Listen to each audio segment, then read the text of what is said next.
Bismillahirrahmanirrahim. Assalamualaikum warahmatullahi wabarakatuh. Perkenalkan, saya binti Alivia Nur Afifah dengan NIM 220103110103 mata kuliah pengembangan rencana pembelajaran di tingkat MISD dengan dosen pengampu Ibu Hanifah. Di sini saya akan menjelaskan atau mempresentasikan mengenai pengembangan rencana pembelajaran yang telah saya buat atau yang telah saya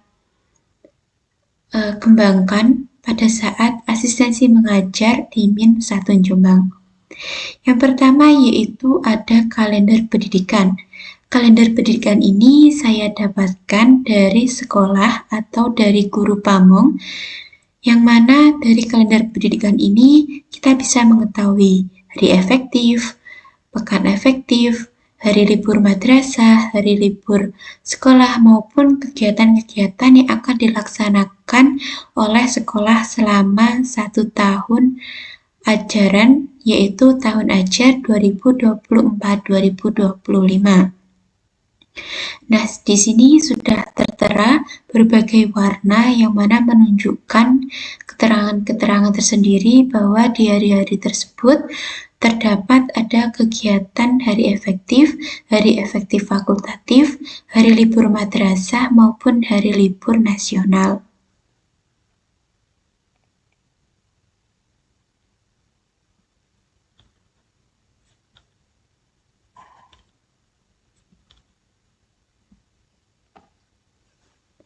Berikut merupakan kalender pendidikan madrasah MIN 1 Jombang tahun pelajaran 2024-2025.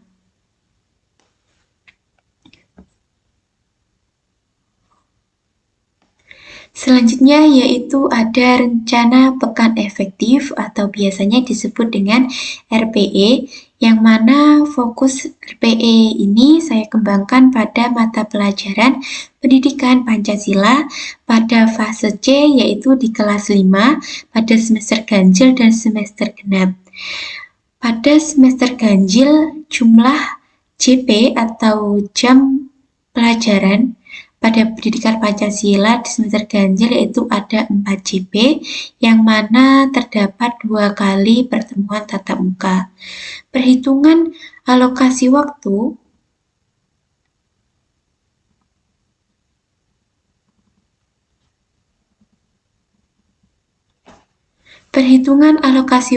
pada semester ganjil atau semester pertama yaitu ditemukan jumlah jam efektif 80 jam pelajaran, yang mana terdapat 20 pekan efektif dari bulan Juli hingga bulan Desember.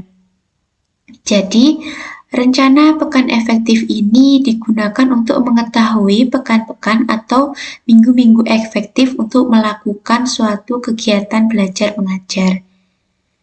Yang mana pada jam pelajaran efektif terdiri dari tatap muka, penilaian formatif, kegiatan P5RA, pengayaan, dan remedi dengan jumlah total 80 jam pelajaran jam efektif. Selanjutnya pada rencana pekan efektif di semester genap, yaitu jumlah JP dalam 1 pekan terdapat 4 JP, yaitu sama dengan semester ganjil 2 kali pertemuan tatap muka di hari Rabu dan hari Kamis.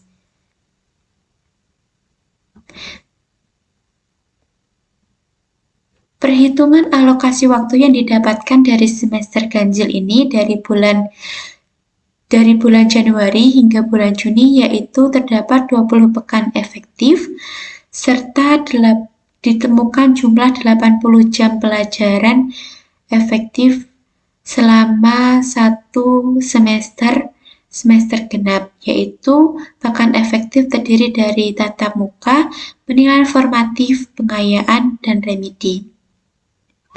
Untuk kegiatan UTS atau asesmen tengah semester di MIN 1 Jombang sendiri, dari data observasi saya dan wawancara ditemukan tidak ada asesmen tengah semester. Penilaian asesmen tengah semester diambil dari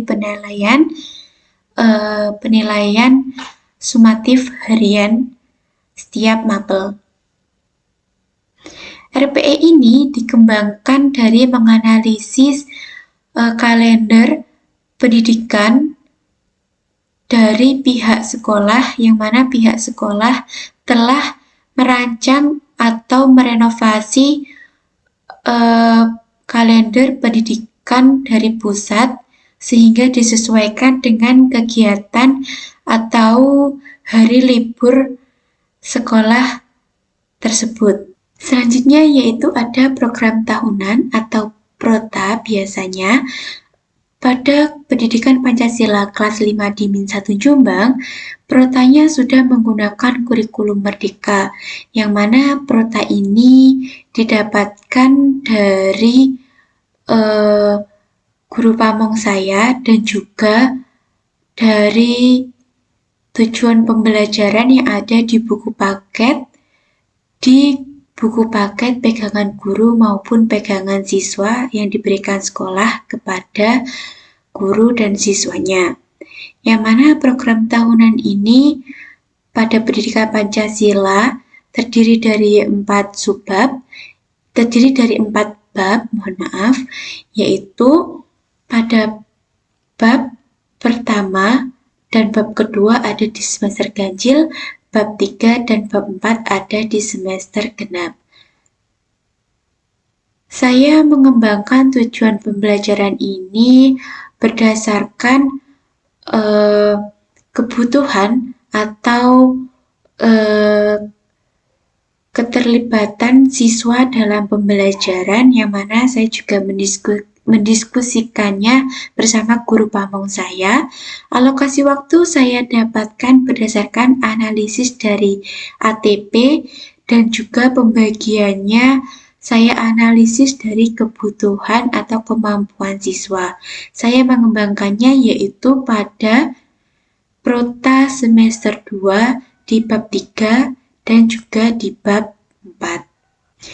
Yang selanjutnya yaitu ada program semester atau biasanya disebut dengan prosem. Prosem ini dikembangkan dari Prota.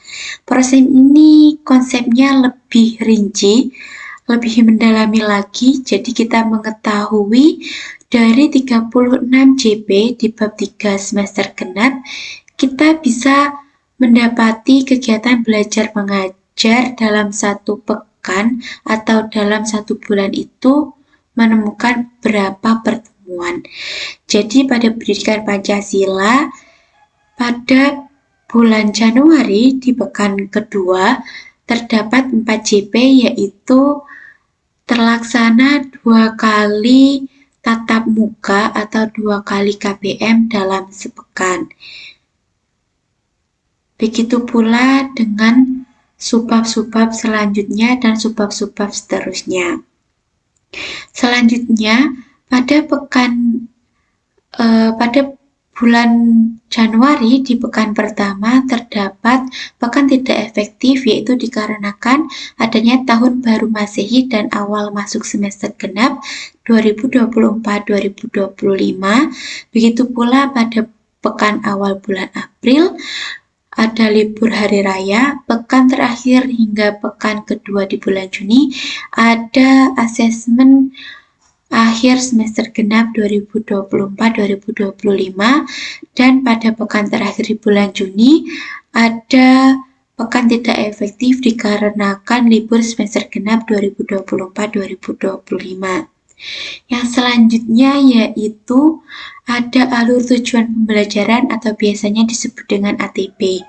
Nah, ATP ini terdiri dari capaian pembelajaran fase C, capaian pembelajaran setiap elemen yaitu Pancasila, Undang-Undang Dasar, Bhinneka Tunggal Ika, dan NKRI pada mapel pendidikan Pancasila di kelas 5 Min 1 Jombang. Saya mendapatkan CP fase C dan CP elemen fase C dari guru pamong saya, dan saya mencari atau mengembangkannya lagi dari googling maupun website. Selanjutnya, alur tujuan pembelajaran tersebut terdiri dari elemen yang capaian pembelajaran yang dikembangkan dari elemen, tujuan pembelajaran yang dikembangkan dari capaian pembelajaran dan elemen, dan saya dapatkan dari buku paket siswa maupun buku pegangan guru. Alur tujuan pembelajaran di sini saya mengembangkannya sendiri, melihat dari tujuan pembelajaran, capaian pembelajaran, serta elemen.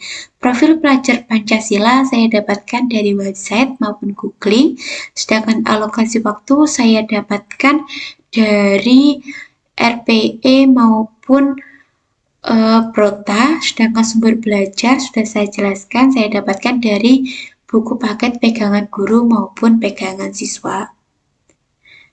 Nah, berikut merupakan rancangan alur tujuan pembelajaran yang telah saya buat saat AM di Min 1 Jombang.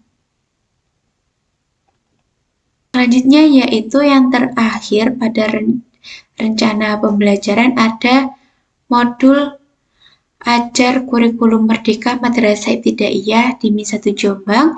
Saya membuatnya pada muatan pelajaran pendidikan Pancasila kelas 5 fase C dengan bab persatuan dan kesatuan di wilayah kabupaten atau kota dengan subbab materi yaitu tata cara berperilaku di lingkungan kabupaten atau kota, yaitu terdapat pada elemen NKRI di fase C pendidikan Pancasila. Pada modul ajar sendiri terdapat 3 rancangan, yaitu ada informasi umum, kompetensi inti, dan juga lampiran. Informasi umum yaitu berupa dari dimulai identitas modul, kompetensi awal, profil pelajar Pancasila, sarana dan prasarana, target peserta didik, serta model dan metode pembelajaran untuk membantu terlaksananya proses kegiatan belajar mengajar yang digunakan oleh guru pada saat itu. Selanjutnya, komponen inti itu terdiri dari tujuan pembelajaran hingga refleksi maupun pengayaan oleh guru, yang mana dimulai dari tujuan pembelajaran, kriteria ketercapaian, pemahaman bermakna, pertanyaan pematik, persiapan pembelajaran, kegiatan pembelajaran, serta penilaian-penilaian yang terdiri dari penilaian diagnostik, penilaian formatif yang terdiri dari spiritual, penilaian sikap, penilaian keterampilan, dan penilaian pengetahuan.